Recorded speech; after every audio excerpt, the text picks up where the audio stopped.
Un saludo muy especial para todos, espero se encuentren muy bien y llenos de la gracia de Dios.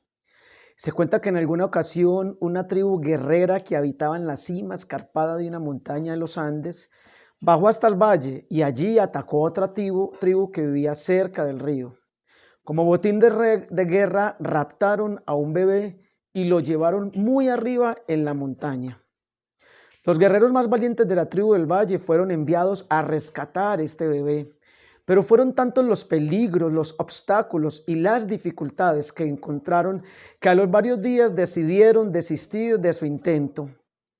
Ya venían descendiendo desanimados, abrumados, derrotados de su intento. Venían bajando la montaña, cuando de repente fueron alcanzados por la madre del niño, quien traía a su bebé a su espalda. Sorprendidos le preguntaron a esta madre cómo, siendo ella una mujer tan frágil y tan débil, había conseguido lo que ellos, valientes de guerreros de guerra, no habían logrado con sus capacidades y sus fuerzas físicas. Ella se limitó a contestarles: claro, como no es su bebé, ustedes no fueron capaces de alcanzar mi bebé y rescatarlo. Y es que definitivamente las madres tienen entrañas de misericordia, entrañas de amor. Las madres manifiestan mucho lo que es el amor entrañable de Dios por nosotros. El rostro materno de Dios se manifiesta en muchas madres cuando de esa forma incondicional se entregan. Así que quiero que hablemos un poquito en esta cuaresma de la cual llevamos más o menos 6 días trabajando intensamente en nuestra vida espiritual sobre el rostro maternal de Dios en su misericordia.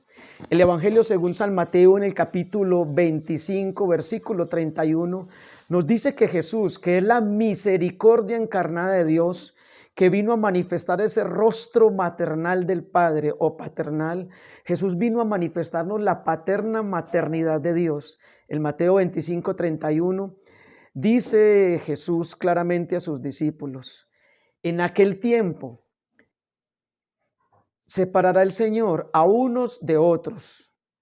Dice literalmente: en aquel tiempo dijo Jesús a sus discípulos: cuando venga en su gloria el Hijo del Hombre con todos sus ángeles, se sentará en el trono de su gloria y serán reunidas ante él todas las naciones.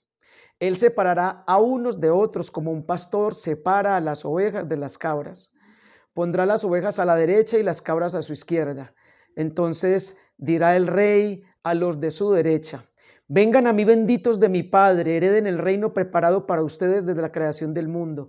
Porque tuve hambre y me dieron de comer, tuve sed y me dieron de beber, fui forastero y me hospedaron, estuve desnudo y me vistieron, enfermo y me visitaron, en la cárcel y vinieron a verme. Y entonces le preguntarán al Maestro o al Jesús: Señor, ¿y cuándo te vimos en esa circunstancia? ¿Cuándo te vimos forastero, con hambre, desnudo o en la cárcel? Y el rey dirá: en verdad les digo que cada vez que lo hicieron con uno de estos mis más pequeños, conmigo lo hicieron. En este texto Jesús de Nazaret dijo literalmente, o nos habló de la importancia de ser misericordiosos, de tener entrañas de amor con los demás. Y entonces la misericordia no es más que el amor de Dios en el interior nuestro. Ahora bien, la misericordia ya la manifestó Dios Padre con nosotros, porque tanto a ti que me escuchas como a mí, Dios Padre nos ha perdonado nuestros pecados. Hemos cometido pecados, hemos reincidido en pecados, le hemos fallado. Y como digo, Jesús es el que esté libre de pecado, que tire la primera piedra.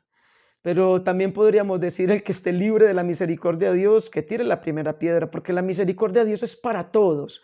Entonces, ante un Dios que nos perdona, que nos ama, que nos tiene paciencia, que nos tolera, que nos aguanta, que no se rinde ante nuestro pecado.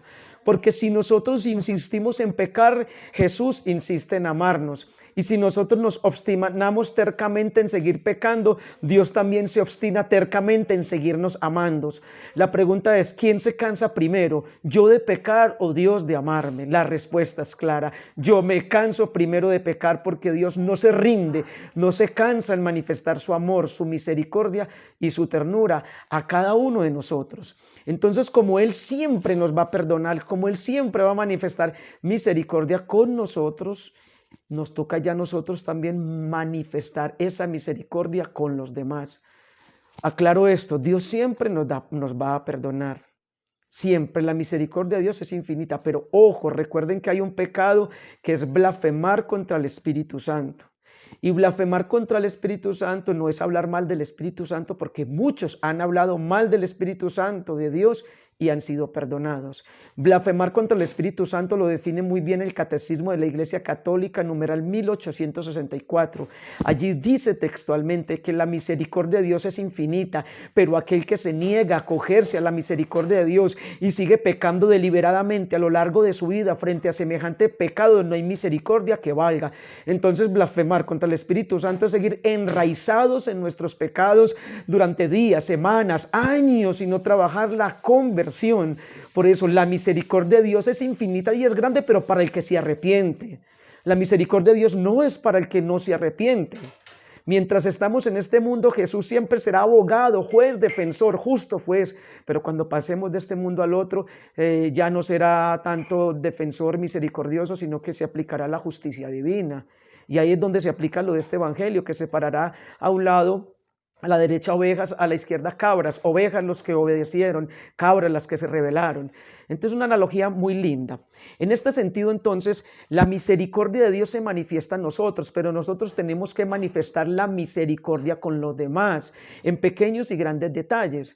Entonces, se nos dice acá que cuando le damos de beber al que tiene sed, de comer al que tiene hambre, cuando ayudamos al que está enfermo, cuando damos techo al forastero, cuando cobijamos, cuando somos hospitalarios, cuando ayudamos al enfermo. Es un llamado, es un grito imperioso que nos hace el Espíritu Santo en esta cuaresma, de desensimismarnos, a no solamente pensar en nuestro bienestar, en nuestro confort, en nuestra comodidad, sino ir en ayuda de aquellos que están necesitando más fuerza, más amor, más cariño, sed de amor, hambre de justicia, personas que están desnudas por la soledad, la tristeza, la desolación o el sinsentido, cobijar, arropar, cobijar con el amor de Dios a muchas personas, el amor con el cual nos cobija a nosotros. Primero tenemos que recibirlo, primero tenemos que estar a los pies de Jesús, porque no podemos dar aquello que no tenemos. Entonces ahí es donde tenemos que sacar espacios concretos todos los días para beber el amor de Dios, para consumir la gracia de Dios, espacios todos los días concretos de intimidad, para que Él nos unte de intimidad, nos unte de amor, para que nos sumerjamos en el río de su bondad, de su ternura, a través de la oración, de los sacramentos, de lecturas espirituales, de la obediencia, del cambio, la transformación, de la conversión. Y después llevaremos todo esto a los demás, entrañas de misericordia. No nos daremos por vencidos, como esta anécdota que mencionábamos en principio, esta madre que era su hijo y fue y luchó y logró lo que guerreros y soldados entrenados toda la vida para la batalla no fueron capaces, porque no era el hijo de ella, de ellos. Qué enseñanza tan linda. Entonces, el llamado es a ser misericordiosos, a vivir en santidad. Y recuerden que santo es aquel que no se cansa de orar, de volverse a Dios, de clamar misericordia, de insistir, persistir, resistir y nunca desistir.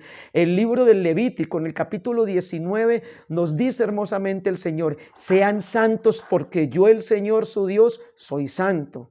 Y repito, ¿qué es un santo? Santo es aquel que no se cansa de orar, de volverse a Dios, de clamar misericordia, de insistir, persistir, resistir y nunca desistir. Santo no es aquel que nunca cayó, sino aquel que siempre se levantó. Los santos también pecaron. Santo no es aquel que nunca cayó, sino aquel que siempre se levantó. Si Moisés no se hubiera levantado después de ese asesinato que cometió, no hubiera sido santo. Si el rey David no se hubiera levantado después de ese pecado de adulterio que cometió y de asesinato también, no hubiera sido santo. Si Pablo no se hubiera levantado de ese fanatismo religioso y sin sentido, donde se creía bueno y se creía santo, que es el peligro de muchos, creernos buenos porque no robamos, porque no matamos, porque no secuestramos, pero asesinamos, robamos, matamos y secuestramos de otras maneras. No podemos sufrir de buenitis aguda, decía algún santo. Santo no es aquel que nunca cayó, sino aquel que siempre se levantó. Los santos también pecaron, pero se levantaron, corrigieron, enmendaron sus errores. Entonces, santo no es aquel que tiene un amor intenso por Dios y por los hombres.